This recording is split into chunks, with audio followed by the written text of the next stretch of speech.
Shalom pemirsa dimanapun Anda berada, Bapak Ibu sekalian dan juga muda-mudi yang barangkali menyaksikan akan video ini. Selamat datang kembali di podcast H7 News. I will go. Perkenalkan, saya di sini bersama dengan rekan saya sebagai host. Saya sendiri adalah pendeta muda Wilson Haryanja dan rekan saya Pendeta muda Reynaldi Garfield Wijaya. Dan hari ini kami telah mengundang tamu spesial. Beliau adalah Associate Penerbitan Uni Indonesia Kawasan Barat. Dan beliau ini tidak lain dan tidak bukan adalah Pendeta Saiman Saragi Emin. Shalom Pak Pendeta. Shalom. Apa kabar hari ini?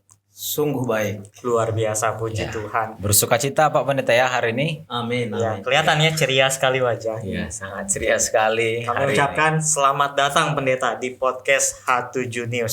Salah satu podcast yang akan menyampaikan banyak sekali kabar baik. Nah, berbicara mengenai kegiatan Pendeta, kira-kira aktivitas Pendeta sehari-hari ini apa aja kira-kira? Ya, tentu saja aktivitas seharian adalah ke kantor. Tapi ada saatnya kami harus keluar kantor, yaitu untuk mengunjungi daerah-daerah. Sebab Uni Indonesia Kawasan Barat memiliki 10 daerah yang kami harus kunjungi setiap tahun. Paling tidak 1 kali kunjungan ke satu daerah dalam 1 tahun. Cukup melitikan juga itu Pak Pen ya? Atau bagaimana Pak Pen dengan perjalanan yang begitu banyak? Ya, memang kalau dibilang meletihkan juga, tetapi itulah bagian tanggung jawab yang kita harus lakukan. Ya. Sebab dari daerah-daerah juga pasti menunggu kedatangan kita untuk memberikan motivasi, dorongan kepada mereka untuk melayani dalam pekerjaan Tuhan secara khusus di bidang penerbitan. Ya. Tadi 10 daerah itu Uni Indonesia Kawasan Barat aja ya Pendeta ya? Betul. Luar biasa. Baik Pendeta, kalau kami boleh tahu, kira-kira kapan Pendeta memutuskan untuk menjadi seorang hamba Tuhan, bergabung di dalam pelayan Tuhan ini? Ya, tentu saja ketika saya mengambil keputusan untuk mengambil jurusan filsafat teologi. Dan saya menyelesaikan pendidikan pada tahun 1987. Maka sejak itulah saya mulai melayani di dalam pekerjaan Tuhan. 1987 tamat teologi itu Pak Pendeta. Iya, betul. Jadi ini ya Pak Pendeta, apakah memang sejak dari kecil katakanlah SD, SMP sudah bercita-cita ini Pak Pendeta untuk menjadi seorang pendeta di masa depan nanti? Tentu saja tidak, sebab pada waktu kecil saya terobsesi untuk menjadi seorang bupati. Maka pada waktu SD sampai SMP, ya saya ingin mengambil jurusan sarjana hukum supaya satu saat saya bisa menjadi kepala daerah ataupun menjadi seorang bupati. Ya, ini Pak Pendeta dapat mimpi dari mana atau keinginan dari mana ini untuk menjadi bupati dan sebagainya Pak Pendeta? Waktu kami SD dulu, hampir selama 6 tahun, saya tidak pernah pakai sepatu ke sekolah. Dan teman-teman juga demikian. Tapi ketika satu kali diumumkan bahwa bupati lewat dari depan sekolah kami, maka dianjurkan oleh kepala sekolah supaya semua pakai sepatu. Dan ternyata yang pakai sepatu hanya saya sendiri, yang lain tidak pakai sepatu. Jadi sejak itu saya dibilang bupati-bupati. Jadi saya mau buktikan satu saat saya mau jadi bupati. Makanya saya bercita-cita jadi bupati pada waktu SD dan SMP khususnya pada ketika itu. Cukup unik juga ya ceritanya Pak Pendeta. Hanya karena memakai sepatu udah dipanggil jadi bupati. Bagaimana kalau memakai yang lain lagi Pak Pen ini? Iya. Baiklah, jadi luar biasa ternyata sebenarnya rencana atau cita-cita Bapak Pendeta ini ya. Iya. Tetapi itulah memang panggilan dari Tuhan. Oleh karena itu Pak Pendeta, sudah sekian lama Bapak Pendeta melayani di ladang Tuhan ini. Dan kira-kira sudah di daerah mana saja Bapak Pendeta melayani umat Tuhan? Iya, saya tamat dari UNAI tahun 1987. Iya. Dan saya ditempatkan dalam pelayanan di daerah Sumatera kawasan utara sampai tahun 1995. Baru Januari 1996 saya mendapat panggilan untuk pelayanan di Jakarta Local Conference sebagai seorang gembala. Ya. Berarti dari Sumatera Utara tadi? Ya. Ya, kemudian di Jakarta ya Pak Ben ya. Iya betul. Jadi ini perjalanan yang cukup panjang juga. Nah, dari banyaknya daerah-daerah yang sudah dilayani oleh Pak Pendeta, banyaknya tentunya kenangan-kenangan, memori-memori. Ini mungkin ada hal-hal yang paling berkesan kepada Pak Pendeta ini selama melayani. Itu kira-kira seperti apa itu Pak Pendeta? Ya, yang paling berkesan dalam pelayanan sebagai seorang gembala tentu kita ketika kita melihat anggota jemaat kita bertumbuh secara rohani. Ya, bertumbuh secara rohani yang dimaksud adalah bahwa kita dapat melihat melalui aktivitas mereka, kerajinan mereka datang ke gereja, kesetiaan mereka untuk mengembalikan milik Tuhan berupa persepuluhan persembahan mereka, keterlibatan mereka juga untuk bersaksi, menginjil. Nah, inilah kira-kira indikator yang dapat kita lihat merupakan pertumbuhan rohani anggota jemaat. Melalui hal inilah Bapak Pendeta merasakan sukacita di dalam pelayanan itu Pak Pendeta ya, Betul. yang membuat berkesan Ya, dan jadi memori-memori yang indah kira-kira seperti itu. betul. Baiklah, terima kasih Pak Pendeta sekali lagi atas waktunya. Kita bisa berbincang-bincang, bahkan kita akan membahas hal yang sedang hangat sebenarnya pada saat ini. Mungkin boleh Pendeta Muda Renaldi. Iya, jadi yang akan kita bahas pada hari ini adalah mengenai country living ya Pak Pendeta ya. Kembali ke alam kalau dalam bahasa Indonesianya. Ya. Tapi ketika kita belajar tentang country living ini, kira-kira apa sih pengertian dari country living sebenarnya Pendeta?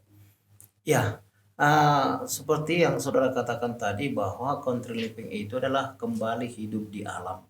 Sebab sebagaimana kita ketahui ketika Tuhan menjadikan manusia, Adam dan Hawa, mereka ditempatkan bukan di satu gedung yang megah atau istana yang mewah, tetapi mereka ditempatkan di satu taman yang namanya Taman Eden, di mana di situ ada tumbuh-tumbuhan, ada pohon-pohonan, ada buah-buahan yang mereka bisa nikmati, bunga-bunga yang indah, bahkan binatang-binatang yang bisa bersahabat dengan mereka. Jadi itulah lingkungan yang Tuhan sediakan sebenarnya bagi kita manusia, supaya dengan melihat alam ciptaan Tuhan, maka hati kita bisa lebih dekat kepada pencipta kita.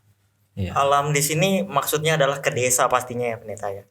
Ya, tentu saja alam yang dimaksud di sini adalah ya merupakan satu tempat yang benar-benar masih alami.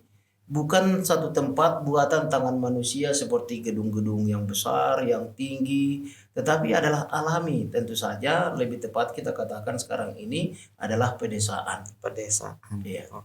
Berarti sebenarnya konsep country living ini sudah ada sejak permulaan ini sebenarnya Pak Pendeta ya, di mana Adam dan Hawa memang hidup di alam dan sebagainya. Ya, tentu saja bisa kita katakan bahwa kehidupan Adam dan Hawa itu adalah kehidupan country living. Ya.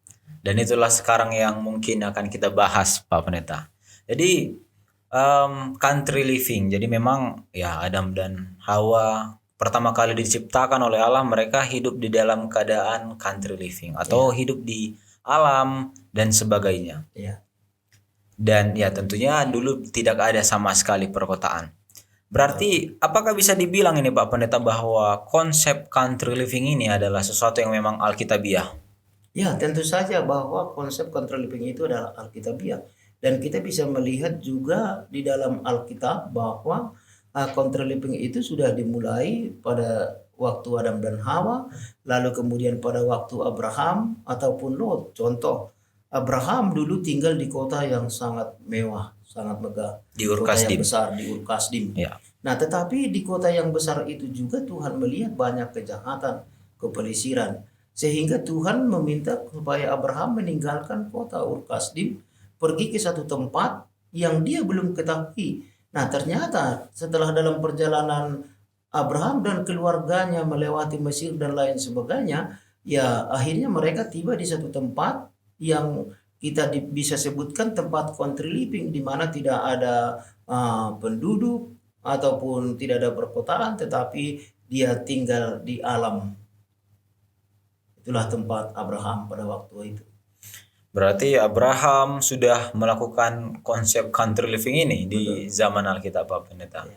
Mungkin juga dengan Lot tadi ya, yang adalah Ya, Lot juga Pada akhirnya Tuhan suruh meninggalkan kota Sodom dan Gomora. Oleh karena kota Sodom dan Gomora penuh dengan kejahatan, maka Tuhan mau menyelamatkan keluarga Lot dari kota Sodom tersebut. Dan itu juga adalah merupakan waktu yang tepat country living bagi Lot pada ketika itu. Iya. Berarti jika kita katakan Pak Pendeta bahwa di zaman Alkitab pun sudah ada yang namanya country living. Betul. Dan mereka dengan pindah dari kota-kota besar seperti Abraham dari Ur Kasdim, Lot dari Sodom dan Gomora, mereka menjauhi lingkungan yang bisa kita katakan banyak dosa di sana. Betul. Apakah itu bisa diartikan atau ditarik ke zaman sekarang ini Pak Pendeta, kita hidup di kota-kota besar seperti ini? Oh tentu saja, sebab kalau kita melihat setiap hari kejahatan banyak terjadi di kota.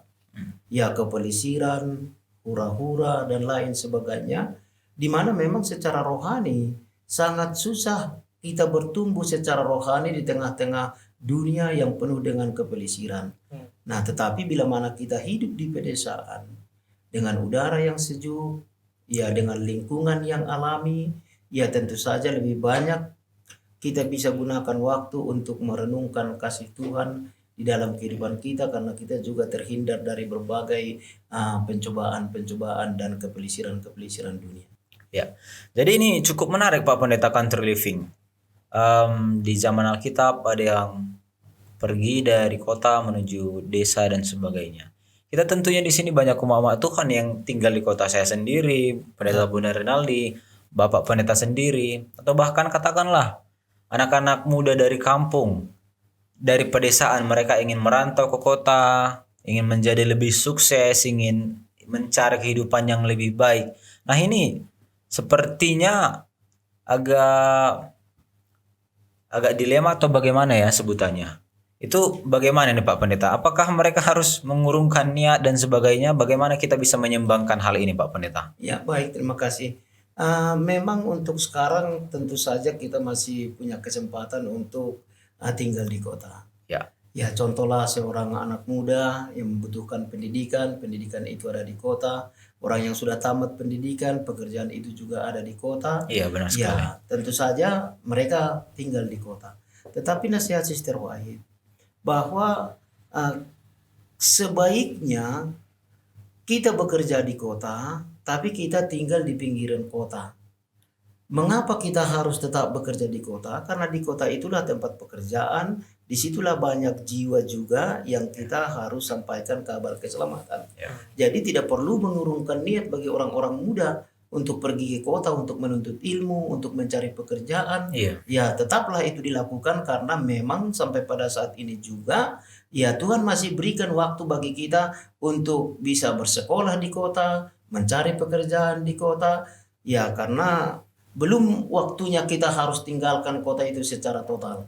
Ya. Ya. Berarti memang ya tinggal bagaimana cara kita menghadapi situasi yang ada di kota. Ya. Kita masih sangat-sangat bisa untuk bisa hidup di kota pada zaman ini. Ya. Karena ya tentunya kita masih sangat banyak yang hidup di kota. Ya. Dan kalau begitu Pak Pendeta, seperti yang tadi ya, kita masih banyak yang tinggal di kota. Dan ya suatu saat nanti kita memang secara massal atau banyaklah umat-umat Tuhan memang akan melakukan country living ini. Kita akan pindah dari kota ke pedesaan. Bagaimana cara yang benar ataupun proses yang benar kita bisa melakukan country living ini pada akhirnya? Baik, terima kasih. Memang kalau kita membaca buku country living, ada banyak nasihat yang disampaikan oleh hamba Tuhan Sister White kepada kita untuk meninggalkan kota-kota besar. Kenapa? Oleh karena di kota-kota besar itu akan terjadi gempa bumi, bencana alam, banjir, kebakaran, dan lain sebagainya, dan Tuhan akan membinasakan kota-kota besar. Nah, sehingga diperintahkan kepada kita untuk meninggalkan kota. Nah, tetapi perlu kita ketahui bahwa ada satu buku juga yang harus kita baca selain buku country living, yaitu buku Minister to the Cities. Ya, di sini kita menemukan banyak nasihat Sister White mengingatkan kita supaya kita tetap pergi ke kota menyampaikan Injil. Bahkan dikatakan kita harus mendirikan restoran-restoran vegetarian di kota-kota, di mana kita bisa memberikan contoh makanan yang sehat kepada masyarakat, dan juga kita bisa menempatkan buku-buku rohani, buku-buku kesehatan di sana yang dapat dibaca oleh banyak orang. Jadi sekiranya kita tinggalkan kota sekarang secara total, siapa yang melakukan pekerjaan di kota? Jadi supaya berimbang pemahaman kita tentang country living ini, jangan berhenti membaca hanya buku country living, tapi harus dibaca juga dengan cermat, dengan baik. Itulah buku Minister to the Cities. Supaya dengan demikian ada keseimbangan pemahaman bagi kita, dan kita tidak pernah gegabah ataupun dengan terburu-buru meninggalkan kota serta-merta. Oleh karena kalau kita lihat, sangat disayangkan sekarang ini tindakan orang yang melakukan country living. Ya, mereka masih usia produktif, punya pekerjaan yang baik di kota. Ya, anak-anak mereka sedang berkuliah, sedang sekolah, tapi mereka cabut dari sekolah tempat perkuliahan, pekerjaannya ditinggalkan dan pergi ke gunung-gunung. Itu konsep yang tidak sesuai dengan ajaran country living yang sesungguhnya. Berarti memang ada case ataupun kasus seperti ini Pak Pendeta ya. Ya, dia bisa masih seharusnya hidup di kota, bekerja di kota, membesarkan anaknya di kota, tapi kemudian dia memutus semua hal ini dan kembali ataupun pergi ke pedesaan.